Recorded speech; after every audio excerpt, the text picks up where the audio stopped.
اب آگے جو آیت آ رہی ہے نا، آخری آیت اس سورت کی، اس کے اوپر پورا رکوع مشتمل ہے۔ جو میں نے آپ کو شروع میں بتایا تھا نا، یہ وہ آیت ہے جس سے پھر فرضیت اٹھ گئی تھی تہجد کی نماز کی۔ 1 سال کے بعد یہ آیت نازل ہوئی۔ تو پہلے تو آپ صلی اللہ علیہ وآلہ وسلم اور صحابہ تہجد پڑھتے تھے اور یہ فرض تھی۔ اس آیت کے بعد آپ صلی اللہ علیہ وآلہ وسلم نے تو کنٹینیو رکھی، مگر صحابہ پھر کیا پڑھتے تھے؟ اس کے بعد 2 نمازیں تھیں، صبح اور شام کی، اور معراج پر پھر جب آپ صلی اللہ علیہ وآلہ وسلم گئے تھے نا، اس کے بعد 5 نمازیں فرض ہو گئی تھیں۔ آیت کو دیکھ لیتے ہیں۔ ان ربک یعلم، بے شک آپ کا رب جانتا ہے کیا، انک تقوم ادنی، کہ آپ کھڑے ہوتے ہیں، قیام کرتے ہیں، من ثلثی اللیل، 2/3 رات۔ آپ کا رب جانتا ہے، وہ دیکھتا ہے آپ کو، اللہ تعالیٰ کے علم میں ہے کہ آپ کیسے کھڑے ہوتے ہیں نبی۔ یعنی سبحان اللہ، ہمیں جب کھڑے ہونا تو اللہ تعالیٰ کیسے دیکھتا ہے نا، یعنی اللہ تعالیٰ تعریف فرما رہے ہیں کہ اے نبی جب آپ کھڑے ہوتے ہیں، قیام کرتے ہیں، تو اللہ تعالیٰ دیکھتا ہے، جانتا ہے وہ۔ وَنِصْفَهُ، 2/3 رات، یا نصف، آدھی رات۔ یعنی جیسے اللہ تعالیٰ نے آپ صلی اللہ علیہ وآلہ وسلم کو حکم دیا نا، ویسے ہی کر رہے ہیں۔ وَثُلُثَهُ، اور کبھی 1/3 رات، یعنی نصف سے تھوڑا سا کم۔ وَطَائِفَةٌ مِّنَ الَّذِينَ مَعَكَ، اور ایک گروہ بھی ان لوگوں میں سے جو آپ کے ساتھ ہیں، وہ بھی آپ کے ساتھ قیام کرتے ہیں۔ یعنی صحابہ میں ایسے تھے تو جو تہجد میں آپ صلی اللہ علیہ وآلہ وسلم کے ساتھ قیام کیا کرتے تھے۔ اچھا، یہ نہیں کہ قیام اللیل میں آپ صلی اللہ علیہ وسلم ان کی جماعت کرا رہے ہیں، نہیں۔ اچھا، اب یہ ایک بات آئی تو میں آپ کو بتا دوں، یہ جو تراویح ہے، لوگ کہتے ہیں نا حضرت عمر رضی اللہ تعالیٰ عنہ نے شروع کی، تو انہوں نے بدعت حسنہ شروع کی، اچھی بدعت۔ ایسا نہیں ہے۔ نبی علیہ الصلوۃ والسلام نے اپنی زندگی میں مدنی دور میں 3 راتیں تراویح پڑھائی تھیں، اور 4تھی رات پھر آپ صلی اللہ علیہ وآلہ وسلم نہیں نکلے، صحابہ انتظار ہی کرتے رہے۔ تو آپ صلی اللہ علیہ وسلم سے پھر پوچھا تو فرمایا مجھے ڈر تھا کہ یہ کہیں تم پر فرض نہ کر دی جائے، تو پھر تم مشقت میں پڑ جاؤ گے۔ ان کو اتنا خیال تھا نا کہ اگر یہ نہ ہو کہ میں پڑھاؤں اور یہ فرض کر دی جائے تو پھر ان سے پڑھی نہیں جائے گی بعد میں۔ ابھی تو تمہیں شوق چڑھا ہوا ہے، لیکن فرض کرنے کے بعد اگر تم سے نہ پڑھی جائے تو پھر کیا ہوگا؟ تو اس لیے آپ صلی اللہ علیہ وآلہ وسلم نکلے ہی نہیں اپنے گھر سے۔ پڑھی تو تھی انہوں نے، مگر جماعت کے ساتھ نہیں پڑھی۔ ہاں، جب دین مکمل ہو گیا، آپ صلی اللہ علیہ وآلہ وسلم کی وفات ہو گئی، تو اب تو فرض نہیں ہو سکتا تھا نا، اب تو بس دین مکمل ہو گیا۔ تو پھر حضرت عمر رضی اللہ تعالیٰ عنہ نے اپنی دور میں جماعت سے شروع کرائی، ٹھیک ہے؟ تو آپ صلی اللہ علیہ وآلہ وسلم نے جماعت کرائی تھی، حضرت عمر رضی اللہ تعالیٰ عنہ نے اسی چیز کو لیا۔ ایسا نہیں ہے کہ انہوں نے کوئی نئی چیز شروع کی ہو، کوئی نئی بات دین میں کی ہو، نہیں، وہ سب سے زیادہ آپ صلی اللہ علیہ وآلہ وسلم کی سنت کو فالو کرنے والے تھے۔ تو آپ صلی اللہ علیہ وسلم نے پھر اس طرح پڑھائی تھی۔ اچھا، اب یہاں اس آیت میں صحابہ کا ایک گروہ تھا جو آپ صلی اللہ علیہ وآلہ وسلم کے ساتھ قیام اللیل کرتا تھا، اور دیکھیں اللہ تعالیٰ نے الگ سے مینشن فرمایا، کہا اللہ جانتا ہے کہ آپ صلی اللہ علیہ وآلہ وسلم کبھی 2/3 رات، کبھی آدھی رات، کبھی 1/3 رات کھڑے ہوتے ہیں، اور آپ صلی اللہ علیہ وآلہ وسلم نے نا ساری زندگی قیام اللیل کو کبھی نہیں چھوڑا، ہمیشہ قیام اللیل کرتے تھے، سوائے 1 رات کے، مزدلفہ کی رات، اس میں آپ صلی اللہ علیہ وآلہ وسلم سوئے، اور اگر کبھی بیمار بھی ہوتے نا تو کم کر لیا کرتے تھے، مگر کرتے ضرور تھے، اور جب عمر تھوڑی بڑھ گئی تھی نا تو کبھی بیٹھ کر بھی پڑھ لیا کرتے تھے۔ واللہ یقدر اللیل والنہار، اللہ تعالیٰ حساب رکھتا ہے رات کا اور دن کا، کب رات نصف ہو گئی اور کب 1/3 رات ہو گئی اور کتنی رہ گئی۔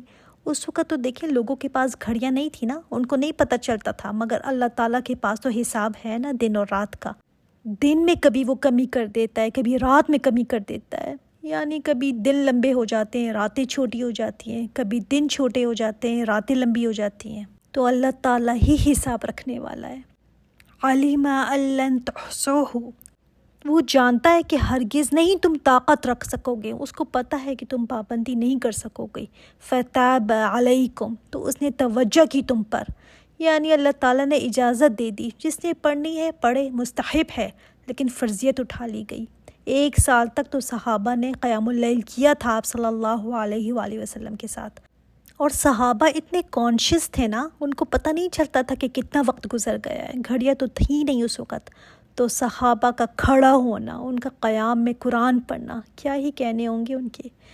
تو شروع میں تو ان کے لیے مشقت تھی، پھر ان کو ٹرین کرنا تھا، آگے بڑی مشکلات تھی ان کے لیے، ایک محنت کا عادی بنانا تھا ان کو، اس لیے شروع میں فرض کیا گیا۔ لیکن پھر اللہ تعالیٰ نے فرمایا کہ تم اس کی طاقت نہیں رکھ سکو گے کہ اس کو ہمیشہ کرتے رہو، اس لیے 1 سال کے بعد یہ فرضیت اٹھا لی گئی۔ فَاقْرَؤُوا مَا تَيَسَّرَ مِنَ الْقُرْآنِ، پڑھو جو آسانی سے پڑھ سکتے ہو قرآن میں سے، جتنا تم سے پڑھا جاتا ہو۔ اچھا نوٹ کریں، یہاں پر یہ نہیں کہا گیا کہ 8 رکعتیں پڑھ لیا کرو یا 20 پڑھ لیا کرو۔ ہمارے ہاں تو ان باتوں پر بہت جھگڑے ہوتے ہیں، ہم یہ نہیں دیکھتے کہ جو میں پڑھ رہی ہوں اس میں خشوع خضوع کتنا ہے، جتنا بھی میں پڑھ لوں اس کو صحیح خشوع سے ادا کروں، میں قیام کروں اور اللہ تعالیٰ کے قرآن کے ساتھ قیام کروں، بس۔ اچھا کس وجہ سے اللہ تعالیٰ نے تہجد کی فرضیت اٹھا لی؟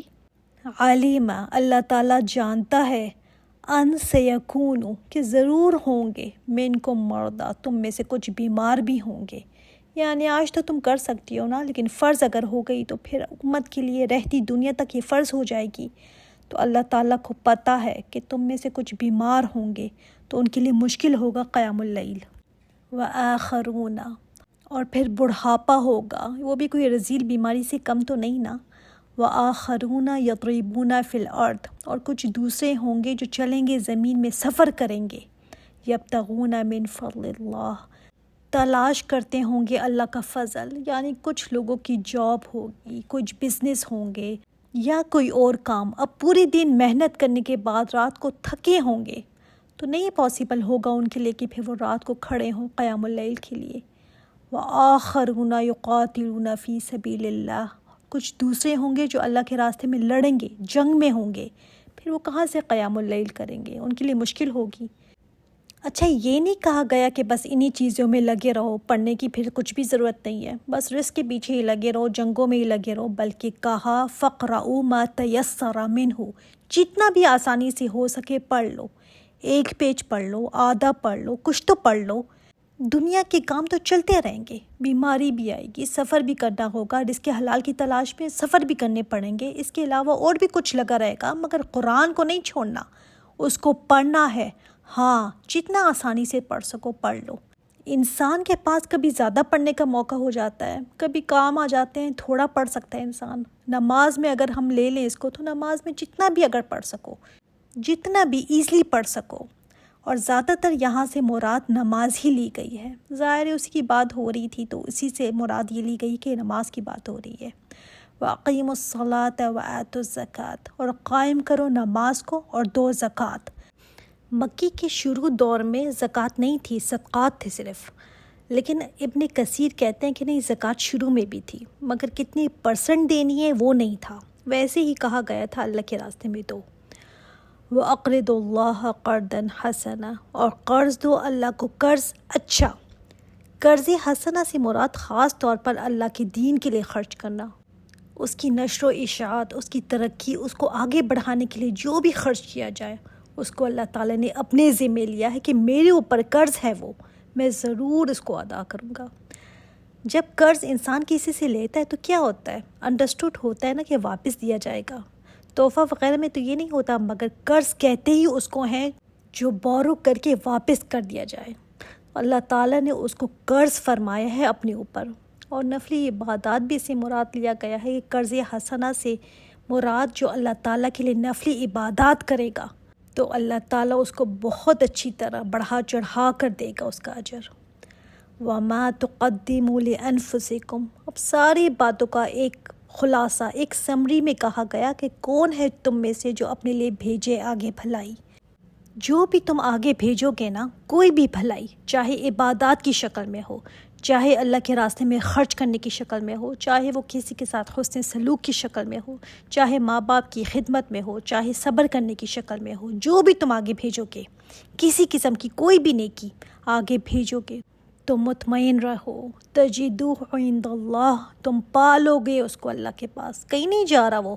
دنیا نہیں ہے یہ کہ کسی بینک میں رکھا تو پتہ چلا کہ بینک کا دیوالیہ ہو گیا ہے، یا کسی بزنس میں لگایا تو بزنس ہی ڈوب گیا، یا پیسے لے کر بھاگ گیا کوئی۔ نہیں، یہ وہ جگہ نہیں ہے۔ اس راستے میں لگاؤ گے نا تو کیسے پاؤ گے؟ ہوا خیرا وعظم اجرا، بہت بہتر ہے اور زیادہ بڑا ہے اجر میں۔ کھجور بھی اگر اخلاص کے ساتھ دی ہوگی نا تو اجر احد پہاڑ کے برابر ہوگا اس دن۔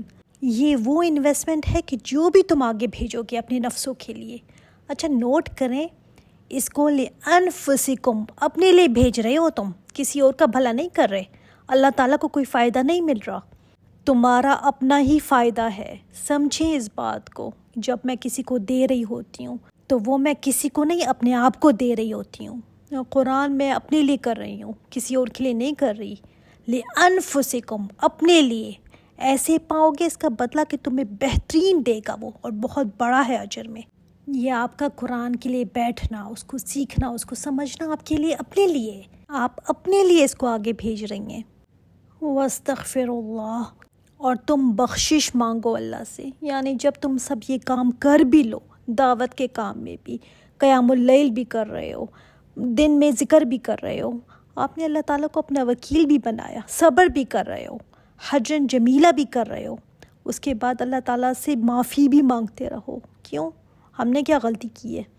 اس لیے کہ جو بھی نیکیاں ہم کرتے ہیں نا اس میں غلطیاں تو ہوتی ہیں، کتنی کمیاں رہ جاتی ہیں، اور پتہ نہیں کتنی زیادہ مسٹیکس ہو جاتی ہیں۔ دوسرا کہ جیسا کہ حق ہے ویسا تو ہو ہی نہیں پاتا، حق ادا ہو ہی نہیں سکتا۔ جو کمیاں کوتاہیاں ہو گئیں اس پر ہم نظر رکھیں اور پھر معافی مانگیں۔ آپ صلی اللہ علیہ وآلہ وسلم نے دیکھیں کیا سکھایا نماز کے بعد ہمیں؟ سلام پھیر کر اونچی آواز میں اللہ اکبر، پھر 3 دفعہ استغفر اللہ استغفر اللہ استغفر اللہ۔ کیوں؟ ہم نے کوئی گناہ کیا ہے؟ نہیں، جو نماز پڑھی اس میں پتہ نہیں کتنی کمیاں رہ گئیں، خشوع کے ساتھ ادا نہیں ہوئی۔ کبھی ہم سوچتے ہیں نا سارا دن میں نے تو قرآن پڑھتی ہوں، نماز میں نہیں پڑھی، استغفر اللہ میں کیوں کروں، میں نے کیا ایسا کام کیا ہے؟ نہیں، استغفار پھر بھی کرتے رہیں، حق ادا ہم کر ہی نہیں سکتے، کتنی ہی کوتاہیاں، کتنی ہی کمیاں رہ جاتی ہیں۔ کسی ایک نعمت کا بھی ہم حق نہیں ادا کر سکتے، شکر نہیں ادا کر سکتے، تو جس طرح کہ حق ہے۔ تو جو داعی اللہ ہے نا وہ بھی استغفار کرتے رہیں، جو نیکی کریں وہ بھی استغفار کریں، استغفار کرتے رہیں۔ کیوں؟ کیونکہ ان اللہ غفور الرحیم، بے شک اللہ بہت بخشنے والا، بہت رحم کرنے والا ہے۔ انسان کبھی سوچتا ہے نا کہ میں یہ کر رہی ہوں مگر کتنی ہی غلطیاں، کتنی ہی کوتاہیاں مجھ سے ہو جاتی ہیں، تو کیا کرے انسان؟ ہمت ہار کر بیٹھ جائے کہ مجھ سے نہیں ہوتا، میں تو ہر بار کرتی ہوں، ہر بار مجھ سے کوئی نہ کوئی کمی، کوئی غلطی ہو جاتی ہے۔ نہیں، جب انسان یہ سوچتا ہے نا کہ اللہ غفور الرحیم ہے تو یہ چیز انسان کے اندر پھر ہمت پیدا کرتی ہے کہ نہیں، میں اور نیکیاں کروں گی، میں کروں گی، اللہ تعالیٰ بہت معاف کرنے والا، اللہ تعالیٰ معاف کر دے گا مجھے۔ یہ جو کمیاں مجھ سے رہ جاتی ہیں نا اللہ تعالیٰ بہت بخشنے والا ہے، بہت معاف کرنے والا ہے۔ تو یہ چیز نا اس کو حوصلہ دیتی ہے۔ ورنہ اگر یہی سوچتے ہیں نا کہ میرا کوئی کام تو ٹھیک نہیں، مجھ سے تو ہوتا نہیں، چھوڑو، مجھ سے نہیں ہوتا، مجھ سے بہت زیادہ غلطیاں ہو جاتی ہیں، تو پھر انسان کچھ بھی نہیں کر سکتا۔ تو نیکی تو کرنی ہے مگر نیکی کر کے اس پر استغفار بھی کرنا ہے، اور یہ یقین بھی رکھنا ہے کہ اللہ تعالیٰ بخش دے گا، مجھے معاف کر دے گا، غفور الرحیم ہے وہ۔ یہ سوچ کر آگے بڑھتے رہنا ہے اور کام کیے چلے جانا ہے۔ اللہ تعالیٰ اس صورت سے ہمیں صحیح سے عمل کرنے کی توفیق عطا فرمائے، آمین۔ اس پر چلنے کی ہمیں توفیق عطا فرمائے، آمین یا رب العالمین۔ سبحانک اللہم و بحمدک، اشہد ان لا الہ الا انت، استغفرک و اتوب الیک۔ السلام علیکم ورحمۃ اللہ وبرکاتہ۔